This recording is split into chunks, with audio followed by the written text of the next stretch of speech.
Selamat malam Pak, selamat malam teman-teman. Terima kasih atas kesempatan yang telah diberikan kepada saya. Saya akan mempresentasikan tentang potensi lahan kering di NTT dan juga potensi pariwisata yang ada di NTT. Ya, yang pertama dimulai dengan potensi lahan kering di NTT. Nah, lahan kering di NTT mempunyai potensi yang lebih besar dibandingkan lahan sawah karena peluang pengembangan lahan kering sangat terbuka untuk mengembangkan berbagai komoditas unggulan lahan kering. Nah, gambaran ini memberikan arti bahwa lahan kering di NTT merupakan sumber mata pencarian penting bagi sebagian besar penduduk di wilayah ini.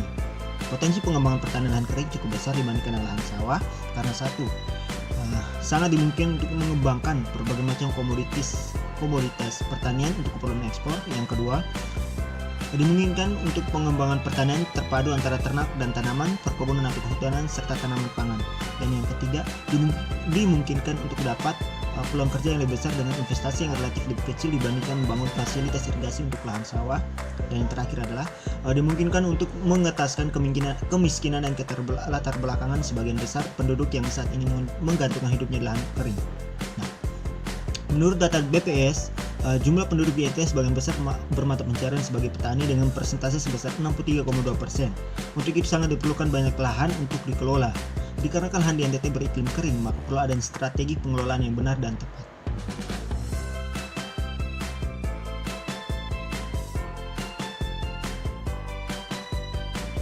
Strategi pengelolaan pertanian lahan kering. Nah, untuk mencapai keberhasilan usaha pertanian di lahan kering, perencanaan dan pengembangannya haruslah mengarah kepada tercapainya peningkatan kesejahteraan masyarakat yang menggarapnya dan sekaligus harus menjaga kelestarian sumber daya alam yang dikelola. Upaya tersebut adalah sesuai dengan tujuan pengelolaan pertanian lahan kering, yaitu yang pertama meningkatkan produktivitas lahan atau productivity, yang kedua mengurangi risiko kegagalan atau stability atau security, yang ketiga melindungi potensi sumber daya alam dan mencegah degradasi tanah dan air, protection atau conservation, yang keempat meningkatkan pendapatan viability, dan yang terakhir memenuhi kebutuhan sosial atau accessibility. Nah, oleh karena itu perlu ditemukan strategi yang tepat untuk dapat tercapainya tujuan tersebut melalui, yaitu yang pertama ameliorasi tanah yang potensial guna meningkatkan kualitas tanah, yang kedua peningkatan produktivitas lahan dan produksi tanaman secara berkelanjutan, dan yang ketiga ada teknologi rain harvesting dan perbaikan infrastruktur ekonomi.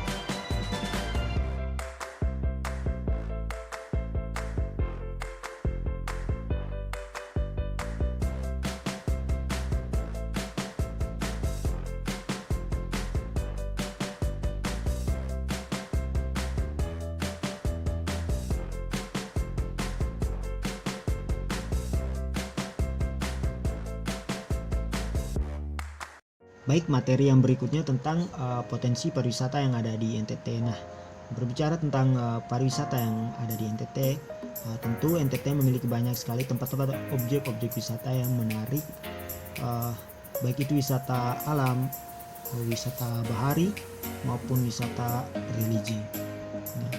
Nah, saya ambil contoh wisata religi yang ada di Larantuka yang bernama Samana Santa. Nah, Samana Santa atau Hari Bae Nagi adalah ritual perayaan Pekan Suci Paskah yang dilakukan selama 7 hari berturut-turut oleh umat Katolik di Larantuka, Flores Timur. Nah, kata Semana Santa berasal dari bahasa Portugis Samana yang berarti pekan atau minggu dan Santa yang berarti suci.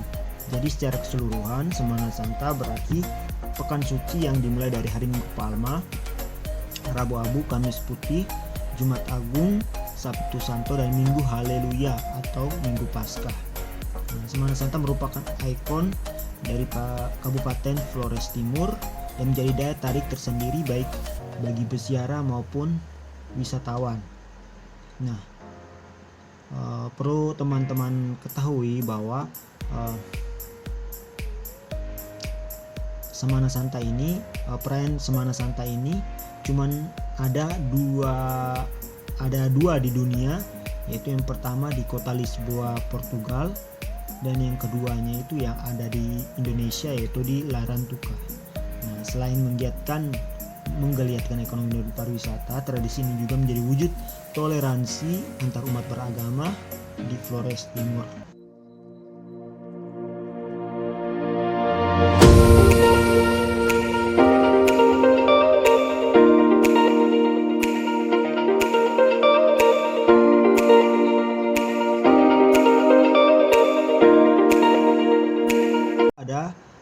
Salah satu ikon wisata yang akhir-akhir ini digaungkan oleh Gubernur Nusa Tenggara Timur yaitu Taman Nasional Komodo atau TNK di Kabupaten Manggarai Barat. Nah, Gubernur NTT mempunyai misi besar untuk membangun TNK. Nah, langkah-langkah yang dilakukannya itu yang pertama menaikkan tarif kunjungan wisatawan baik wisatawan mancanegara maupun lokal, dan TNK ini dikelola oleh pemerintah Provinsi NTT. Nah, yang kedua, Komodo harus dilindungi oleh dunia dengan sangat sustainable development goals untuk pembangunan berkelanjutan di mana di dalamnya terdapat tujuan dengan target yang terukur dengan memprioritaskan animal rights dan bukan human rights.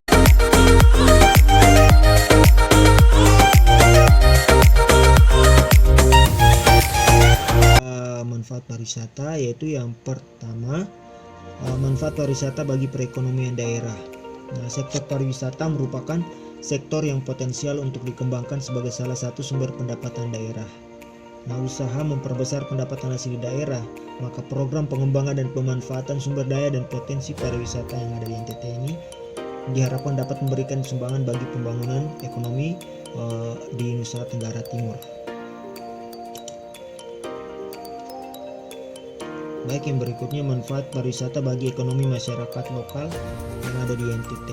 Nah, pengembangan pariwisata Indonesia khususnya Provinsi NTT telah tercermin dalam rencana strategi yang dirumuskan oleh Kementerian Kebudayaan dan Pariwisata Republik Indonesia, yakni yang pertama meningkatkan kesejahteraan masyarakat dengan membuka kesempatan berusaha dan lapangan kerja, serta pemerataan pembangunan di bidang pariwisata.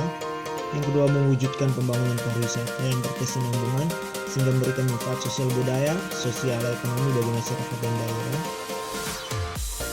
Yang ketiga itu meningkatkan kepuasan wisatawan dan memperluas pangsa pasar.